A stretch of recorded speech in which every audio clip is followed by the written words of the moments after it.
In Korea, a famous web novel called 3 Ways to Survive the Apocalypse used to be extremely popular, but after 10 years and over 1,000 chapters, it only has one reader left. Deok-ja started reading it in middle school and keeps reading it now as an adult.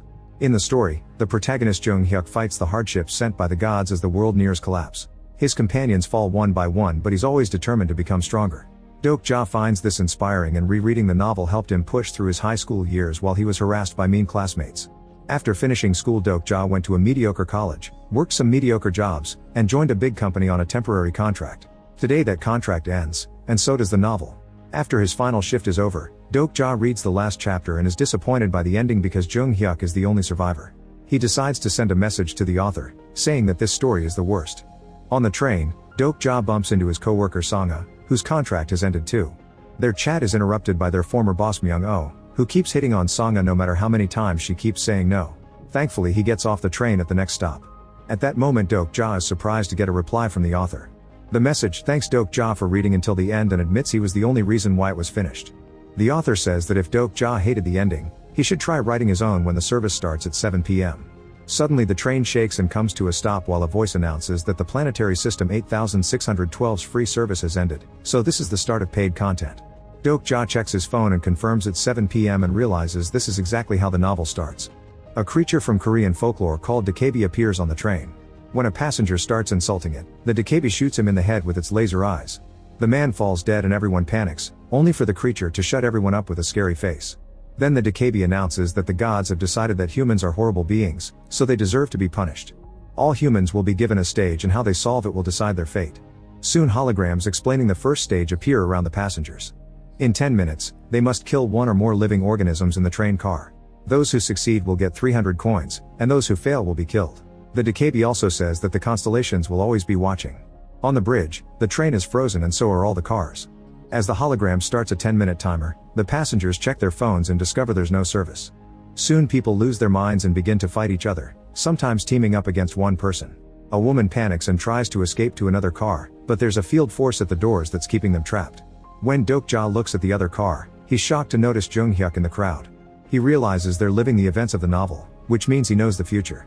A giant monster appears in the river and hits the train, causing everyone to get stuck in the ceiling. Deok-ja remembers that the rules say they must kill any living organism, it doesn't have to be humans. There's a kid called Gil-young with an ant farm, so Deok-ja grabs it and takes it to Song-ah. He gives her some ants before trying to talk to the crowd, but nobody pays attention to him. When Deok-ja kills an ant, a hologram appears saying that he's won the coins, which finally gets everyone's attention. He tells them about the ants, but he doesn't have enough for everyone. As everyone complains, Myung-oh steals the ant farm from him, and the crowd surrounds him instead. There's still a guy beating up an old lady, so Deok-ja tackles him and offers him an ant that got stuck on his hand. However, the guy turns him down, saying he wants to kill the lady. Deok-ja realizes this is Nam-woon, one of the characters from the novel. Nam-woon starts beating Deok-ja up, saying he'll be his victim instead. As Deok-ja tries his best to protect himself, he remembers that in the novel, humans have stats like in video games. He uses the 300 coins to increase his strength and punches Nam-woon, sending him flying across the car. Nam-woon responds by activating his Grimdark Awakening skill, which allows him to easily overpower Deok-ja in seconds. At that moment, the crowd accidentally drops the ant farm and a tube of eggs rolls out. Deok-ja destroys it and receives a huge payment in coins. He spends 3,000 on stamina and another 3,000 on agility, so he dodges all of Nam-woon's attacks and knocks him down. A terrified Nam-woon promises not to hurt the old lady and asks for an ant, but Deok-ja says he doesn't deserve to be in the story. Then Deok-ja runs to act as a shield for the woman since Nam-woon is trying to attack her again. Deok-ja puts an ant in the lady's hand and closes it to crush it before the timer reaches 0. The voice announces that the stage is over and all the losers get a hole in their faces to kill them. Unfortunately, the last ant has managed to escape and the lady dies as well. The Dakabi reappears and congratulates the 17 humans who passed. Now it's time for them to get gifts from the constellations for their performance. Deok-ja remembers that the constellations are powerful beings that watch the stages from space and enjoy laughing at human struggles. Each passenger gets a list of the constellations that want to sponsor them and they must choose one, but someday that debt must be paid back. Deok-ja decides to turn down sponsorship for now. Suddenly the train starts falling on its side because the river monster is trying to drag it down. A former soldier is trying to open the doors and Deok-ja recognizes him as the character Yen-sung. As the train starts to touch the water, Deok-ja teaches Yen-sung how to use special skills. Yen-sung activates super strength that allows him to bend the doors open. Everyone quickly climbs out while Deok-ja notices that Gil-young is still in the car crying over his ant farm. Deok-ja apologizes and brings him out. As the survivors run as fast as possible, the voice announces the new stage. They must successfully cross the bridge. The monster smashes a section of the bridge to create a huge gap before going back to the river. To make the task more difficult, the Dakabi drops a train car on the bridge and makes all the dead people chase after the living players. Dokja and Yunsung try to fight them, but they're easily overpowered. At that moment, Songa manages to activate her skill, which creates a temporary road across the gap. The survivors start running on it to escape, and Dokja informs them that poisonous gas will spread soon, so they need to get underground. He thinks that they should go to the nearest subway station, but he then remembers that in the novel, Jung Hyuk dies there while fighting a dragon. He used his skill to go back to the beginning of the story, and everyone else in the station died. If they want to survive, they must keep Jung Hyuk alive so he won't reset, and Dokja thinks he can help him using his knowledge of the future. Meanwhile, Jung Hyuk is using a sword and a gun to bring all the attackers down. Then he approaches Dokja and asks him what he did, since Nam Woon wasn't supposed to die so soon. Dokja shares what will happen in the station and pretends he has a prophecy skill. Jung Hyuk holds him by his tie over the edge as he asks him what tactics to use. Dokja panics and doesn't know what to answer, so Jung Hyuk tells him to meet him later in the station before dropping him in the water. The monster swallows Dokja and he lands in its stomach. The hologram announces a new stage. He must kill the monster and escape. The Dakabi is also there narrating things for the stream, so Dokja shocks it by calling it by its name, Bai Hyung. He also knows that Bai Hyung is a 9th level Dakabi, and doing the streams means it can ascend one day. Dokja points out that he's probably very popular among the constellations right now, so if he dies, Bai Hyung will receive backlash. Bai Hyung checks its donations and confirms that the Watchers love Dokja, so it agrees to sign an exclusivity contract. Then the monster's stomach starts filling with acid. Dokja asks for the Dakabi shop and buys a bunch of spikes to block the acid ducts, which is something he learned from the novel. By blocking all the ducts, the monster will die, however there are hundreds of them. Dokja refuses to give up and keeps working until all the ducts are covered, which finally kills the beast and ends the stage. Afterward, Dokja inserts his hand into the monster's skin and brings out its nucleus. He asks Bai Hyung to trade it at the shop for a very rare item called Ether of Faith. Before Dokja leaves, Bai Hyung gives him an item starter pack, which includes a mask. Dokja puts it on before going outside, since the poisonous gas is already in the area. He collapses on the shore and starts getting lots of sponsorship offers from constellations, so he turns the notifications off. Next, Dokja stops at a store to get some food and finds some bodies. 2 girls are already dead and the third one is barely alive. Suddenly a monster breaks the window, so Dokja picks up the survivor and starts running down the street. The creature chases after them, destroying everything on its path. Dokja manages to slide into the subway station and brings down the gate just in time for the monster to crash into it. In the corridor, a group of thugs appears and they're surprised to see that the girl Hee-won is alive. Dokja remembers this from the novel. These guys beat up and abused Hee-won. He spends 1,500 coins on strength and starts beating the men up. The leader activates his skill to attack, but Dokja easily dodges all his moves and defeats him too. When the rest of the thugs are about to attack together, a bunch of survivors show up with In-ho at the front. This causes the thugs to leave. The group from the train is also here, and Songa tells him that In-ho is a congressman. He leads the survivors in the station by convincing high-level people to go hunting and share the coins with the residents. Meanwhile, Gil Young has acquired a skill that lets him befriend insects. Dokja asks about Jung Hyuk, but he isn't there, which makes him wonder if his decisions have changed the story from the novel. At that moment, some men remind the residents that in 3 hours they must pay the survival fee. The high-level players charge that to keep everyone protected until the monster in the tunnels is defeated. Some people are desperate enough to go hunting for the money, but others die on the spot. A crowd surrounds Dokja and asks him to share his coins since they know he has a lot. When he asks who said that, In-ho admits he did. He assumed Dokja was rich because he saw him use great abilities to fight. In-ho apologizes for being rude and asks Dokja to help the desperate residents, but this makes Dokja remember that he's a bad guy from the novel, so he refuses to give him anything. It turns out In-ho sold himself to the constellations and gave up his humanity, so he's become a monster. The crowd goes crazy, so Dokja agrees to help by finishing the stage instead of giving them the money. Dokja puts together a weapon with random scraps and his team goes down the tunnel. Hee-won shares how the thugs killed people to take their coins, then they brought them to the station pretending they got them from hunting monsters. Dokja knows she was supposed to die in the store. The tunnel is very dark, so Gil Young summons tons of fireflies to light the place up. Soon a horde of monsters appears and a vicious battle begins. Most of the team uses weapons and quickly kills the creatures as they come. Songa realizes that her skill is shooting web, so she uses that to attack. Unfortunately, the last standing monster captures her and takes her away. The group chases after them and finds Songa tied up at the end of the tunnel. A hologram welcomes them to the ground rat's shrine and tells them to eliminate the Warden of the Dark. A bigger monster appears and Dokja moves first, dodging the creature's tentacles before hitting it with his weapon. However, a force field blocks him and sends him flying. Yunsung moves next and his blows do land on the beats, causing it to jump on the ceiling. Then it activates Illusory Prison, which captures the body and ravages the mind. If someone gets caught in it, they'll relive their most horrific memories and die. The skill manages to trap Hee-won, who watches the memory of her and her friends getting caught by In-ho with his thugs. Luckily Dokja manages to free her from it. Then he runs to get Gil-young before he gets captured too. Unfortunately Yeon-sung is caught and starts seeing the worst memories from his days in the army. Dokja tries to save him too, but his attack is blocked, although it drops some little rocks. Suddenly the monster roars to summon his minions. Dokja calls Bae-hyung to open the shop and tries to buy White Star Pure Energy, but he's 1,000 coins short. Meanwhile Hee-won keeps fighting the monsters, and with a big jump she manages to land on the back of the boss. Dokja follows her example and starts killing creatures until he earns the money he needs. The White Star is inserted in his weapon, which gives him a one-time critical hit. Dokja copies Hee-won's jump and slashes the back of the horde dealer, finally killing it. The horde runs away and the illusion disappears, so Yeon-sung is free from his memories.